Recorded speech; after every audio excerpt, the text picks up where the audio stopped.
Considering how much crap people give this movie, it honestly isn't that bad, Mark said while taking another sip of his beer. His wife, Claire, took another fistful of popcorn from her bowl. Just you wait.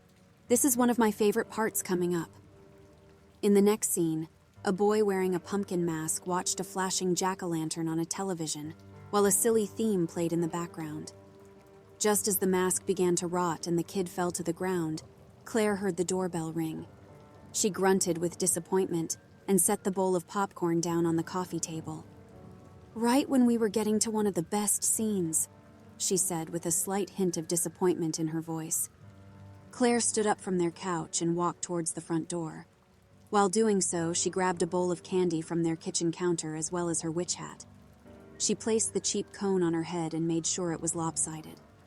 As she walked down the foyer, she could hear her husband's laughter bellowing as the sound of snakes and bugs squirming blared from the sound system. As soon as she opened her front door, she was greeted with the delightful, high-pitched screams of small children. "Trick or treat!" they all yelled in unison at an ear-piercing pitch. "My, oh my, aren't you a scary little bunch?" Susan exclaimed while extending the bowl in front of them. She allowed each kid to take 2 pieces. Most of them immediately went for the good stuff like Snickers and Reese's. Just as she expected, none of the children went for the almond joys that had come in the variety bag. She didn't really mind, however. They were her favorite, and it meant more for her at the end of the night. "Stay safe, children, and please be careful. This is a busy street, so watch out for any cars." "Yes, ma'am," the group retorted while turning and running down the cobblestone path that snaked through her yard. One child covered in zombie makeup turned his head as he ran and yelled, "Thank you!" Claire smiled and waved goodbye to the children as they ran down her driveway and onto the sidewalk. As she watched them take off towards the next house, she caught sight of her neighbor walking across the street. The two exchanged a friendly wave. The woman and her daughter glanced up and down the street before running across it and up to Claire's front door. "Happy Halloween, Margaret," Claire said while holding out the candy bowl for her daughter. "You know, I've been looking all up and down the street for you. I'm guessing Mark went out with Tommy tonight?" Margaret's daughter, Elizabeth, shuffled through the candy in the bowl and attempted to find one that would satisfy her cravings. "Tommy actually went out with some friends from school. He was begging us all month to do it. I was a little skeptical, but Mark was the one who pointed out that we needed to let him off the leash a little bit.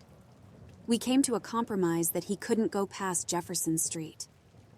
Elizabeth squealed with delight as she finally found a Twix bar among all the pieces of candy. She placed it in her bag and went back to scavenging through the bowl for another one. "We also put a tracker app on his phone just to make sure he listens. He's never really been a problem with this sort of thing, but I just wanted to be safe." They both looked down as Elizabeth made it known to the world that she had found 2 more Twix bars. "The 2 of us need to get going. If we see Tommy anywhere he's not supposed to be, I'll give you a call." The 2 women hugged, and Margaret took her daughter by the hand. As they walked down the driveway and onto the sidewalk, Claire looked on with a smile. The 2 of them passed in front of her house and further down the street. Just as Claire was stepping back inside, she caught sight of something in her neighbor's yard. A child stood near the edge of the grass. Claire guessed he was about 10 years old from his size. His small frame was covered in a pair of dark blue coveralls that were easily 2 sizes too big. His face was hidden by a Michael Myers mask that was meant to be worn by an adult, causing it to appear almost comedically large on the boy's head. An orange plastic bag filled with a small amount of candy hung by his side from a small fist. She assumed it was the Johnsons' kid, considering he was standing in their yard. "Did you want some candy, Robert?" The boy stood completely silent and motionless. He simply continued to stare at her with the hollow, black eye holes of the mask. Claire had never really known Robert to be a talkative boy, so this hardly surprised her. Claire shrugged and shut the door behind her. She rested the bowl of candy back on the kitchen counter and plopped down into the cushions of the couch. Just as she found the perfect, comfortable position, Mark nudged her. "Would you mind grabbing me another beer?" She glared at him with an exhausted look. "You have no self-reliance, do you?" Just like many other times in the past, Mark flashed her a pitiful look. "Please," he asked in a mocking child's voice. Claire grabbed the empty bottle from his hand and stood up from the couch. "God, you're insufferable," she said with a laugh. Claire walked into the kitchen and threw open the door to the refrigerator. As she grabbed one bottle, she figured that she might as well get one for herself. As she placed them on the counter and opened a drawer to retrieve the bottle opener, something caught her attention. Just outside the kitchen window, she saw a shadow fly across the grass in the soft glow of their security light. She leaned closer to the glass that had frosted around the edges from the chill of the night air. A few dead leaves tumbled across the grass as she scanned the yard for the source of the movement. Ding-dong. Her attention suddenly diverted to the front door. She left the bottles on the counter and grabbed the bowl of candy once more.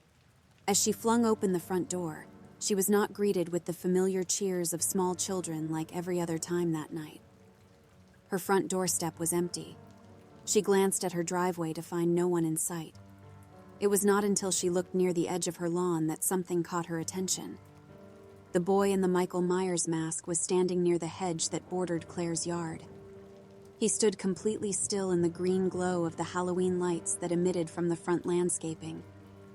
At this point, Claire knew this was not the neighbor's kid. Although Robert rarely talked, she knew that he was not one to pull pranks like this.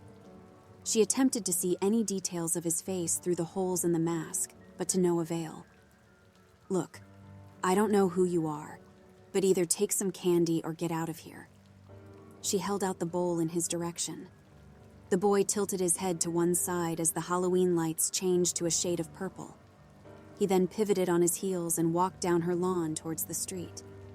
He vanished around the hedge and out of her sight.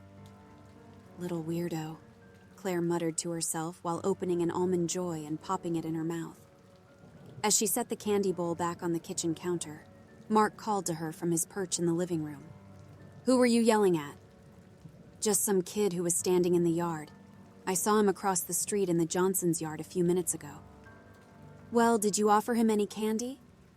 "Yeah," Claire responded while popping the caps off their beer. "All he did was stare at me and walk off." "Good thing I'm here to protect you, honey." She rolled her eyes while walking back to the living room.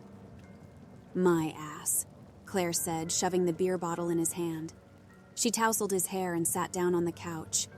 With the popcorn bowl resting back in her lap, Claire picked up a handful and happily put it in her mouth. Scratch. She turned her head to find their dog standing at the back door, waiting to be let in. "Oh, come on." Giving up her seat once again, Claire dragged her feet to the back door and slid it open. The black lab pranced inside with delight and vanished into the kitchen to search for scraps. In its wake, a few leaves blew in through the door. Claire quickly rounded them up and tossed them back outside. As she looked out over the yard, she noticed the boy in the Michael Myers mask standing amongst the trees that backed up to the fence.